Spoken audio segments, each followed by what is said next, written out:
suis Eli Kamano, comme il l'a dit, artiste, auteur-compositeur panafricain. Et les trois thèmes qu'il a présentés, je vais commencer par mon combat panafricaniste, par mon combat artistique et par ce qui m'a amené et poussé à adhérer au militantisme. Vous savez,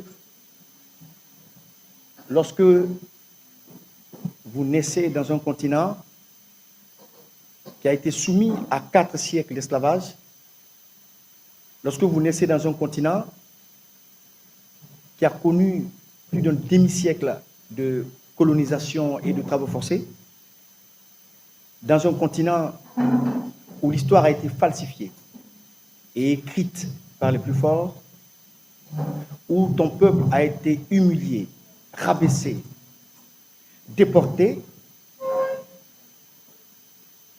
où les plus forts ont décidé d'imposer leurs règles en grandissant, bien sûr. On a le droit ou le devoir de se poser des questions, à savoir comment participer à la réécriture, je dis bien à la réécriture de l'histoire de votre continent. Et donc, et à la réhabilitation de la vérité historique des faits. C'est ce qui m'a amené à m'engager dans ce militantisme. Parce que Frantz Fanon aussi disait que chaque génération, dans une relative opacité, doit découvrir sa mission, l'accomplir ou la trahir. C'est ce qui m'a poussé, en tant que jeune Africain, à m'approprier de ce combat. Et le panafricanisme, à mon avis, c'est un concept, c'est une idée qu'on ne doit pas imposer à tous les peuples qui ne l'ont pas encore assimilée. Parce que chaque pays, chaque peuple a ses orientations, a ses exigences, a sa sociologie. Mais puisque on a connu collectivement, on a été collectivement victime de viols, de déportations, d'humiliations, de déracinement, le panafricanisme estime que le salut de l'Afrique passera ou ne peut passer que par un éveil de conscience collectif ou par une lutte collective. Une lutte où les grands axes seront définis par nos dirigeants ou nos leaders très engagés.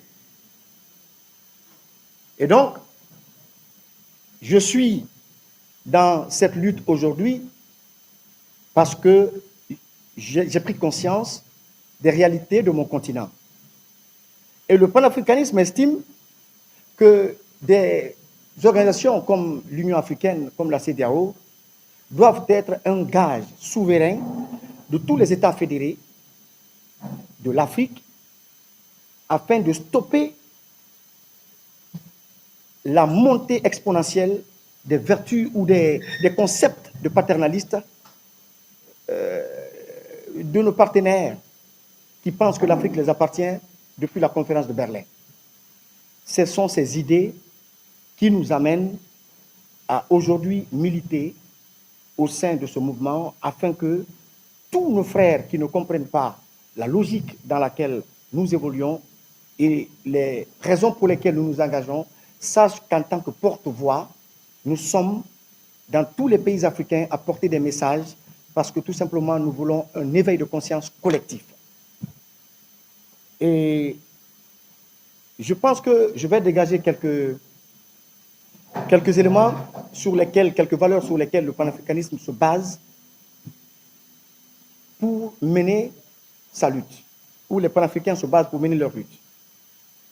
Les panafricanistes demandent tout simplement à ce que nos dirigeants ne soient pas rabaissés à la table des G50, des G40 ou je ne sais quoi encore, à ce que nos dirigeants soient traités comme des hommes et non comme des sous-hommes, à ce que l'Afrique profite de sa matière première largement comme il se doit, à ce que l'ingérence politico-militaire dans nos États ou sur le continent à laquelle nous avons assisté, nous avons longtemps assisté, cesse parce qu'on n'est plus des enfants, on a grandi avec le temps, et à ce que les fonds qui ont été utilisés par la Chine pour offrir gratuitement le siège de l'Union africaine, pour nous offrir gratuitement le siège de l'Union africaine, afin que ces fonds soient remboursés à la Chine pour honorer la mémoire de nos pères qui se sont battus, qui ont bataillé pour mettre en place ce concept de l'Union africaine. Alors, voici les valeurs autour desquelles nous nous battons, autour desquelles nous aimerions que toute la jeunesse africaine s'accorde. Et il n'y a pas que des critiques au sein du panafricanisme. Il y a des actes, les axes sur lesquels aussi nous nous engageons. Nous sommes tous d'accord ici que l'Afrique et les Africains ne peuvent pas tous se mettre ensemble sur tous les axes. Mais il y a des axes prioritaires, comme la sécurité, l'énergie, l'économie et la communication. Pourquoi la sécurité? Parce que nous estimons que l'Afrique doit avoir sa propre armée. Pas une armée qui sera financée par les puissances étrangères. Parce que vous ne pouvez pas demander à une puissance étrangère de financer votre armée pendant que dans le futur, vous seriez amené peut-être à les confronter sur le plan économique. Je dis dans une de mes chansons que pour contrôler nos économies, ils ont créé le FMI. Il faudrait que l'Afrique ait son FMA, son Fonds monétaire africain. Parce que aller à tout moment vers les bailleurs de fonds pour prendre de l'argent, ça compromet dangereusement l'avenir du continent. Sur le plan énergétique, il faut que l'Afrique s'industrialise, parce que l'avenir, c'est dans ça. Alors, sur le plan de la communication, il faudrait que l'Afrique aussi ait ses satellites afin que nous puissions être indépendants.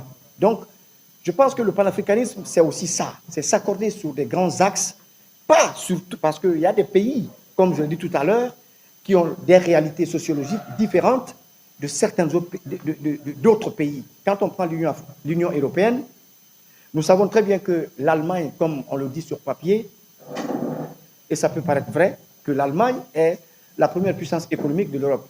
Mais ce n'est pas pour autant qu'elle n'est pas dans l'Union européenne. Donc, le Sénégal peut être la première puissance économique de l'Afrique de l'Ouest ou de l'Afrique, mais pour qu'elle accepte pour autant de partager les grands axes sur lesquels l'Afrique peut s'accorder, ou les Africains peuvent s'accorder, pour pouvoir sortir de l'ornière et pour pouvoir aujourd'hui affronter dans cette mondialisation d'autres grandes puissances. Alors, ça, c'est les raisons qui m'amènent à m'engager dans ce combat, dans ce militantisme. Ensuite, quand on parle de l'éveil de la jeunesse africaine, aujourd'hui, je peux le dire sans me tromper, que la jeunesse africaine est éveillée. Elle est éveillée, mais elle n'est pas comprise par certains dirigeants.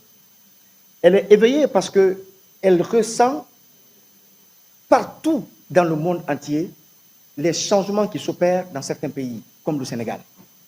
Parce que vous n'êtes pas sans savoir, tout à l'heure il a dit que je suis l'auteur d'une chanson intitulée « Libérer son col africain ».